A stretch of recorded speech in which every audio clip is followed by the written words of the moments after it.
From Interior Alaska's most trusted news source, this is your morning news update with J.R. Lewis.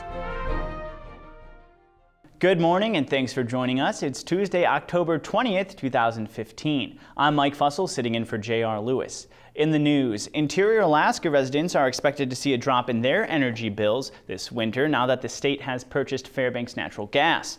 The Associated Press reports that the Alaska Industrial Development and Export Authority closed on the purchase of Pentex, the parent company that owns the natural gas distributor, last week.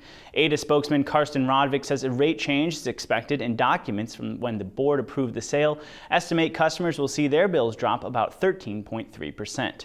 And law enforcement agencies and the National Weather Service are still warning drivers to be careful on what have become, at times, slick roads. The Fairbanks Police Department is warning interior drivers to be cautious because of rain and fog that occurred over the weekend. Officer Doug Wellborn says drivers should allow for extra time on the road and give an appropriate amount of space between other vehicles. He says the chance for an accident on the road goes up as the temperature dips. And courts were closed yesterday for Alaska Day, but the hearing for the Fairbanks 4 will continue today. We left off as petitioners wrapped up their week with more than a dozen alibi witnesses who claimed the men in jail were with them at the time Hartman was killed.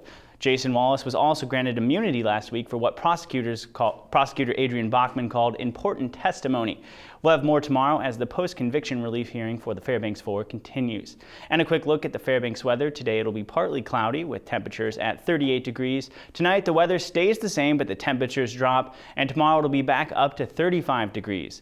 The extended forecast is mostly cloudy over the next few days with highs in the low to mid 30s.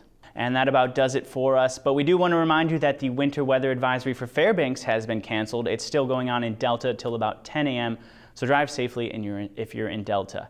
And that's about all we have for right now. Glad you could join us. Remember, if you want more news, sports, or weather, download our free mobile app for Android and Apple devices. From all of us here at the News Center, I'm Mike Fussell. Thanks for watching and enjoy the rest of your day.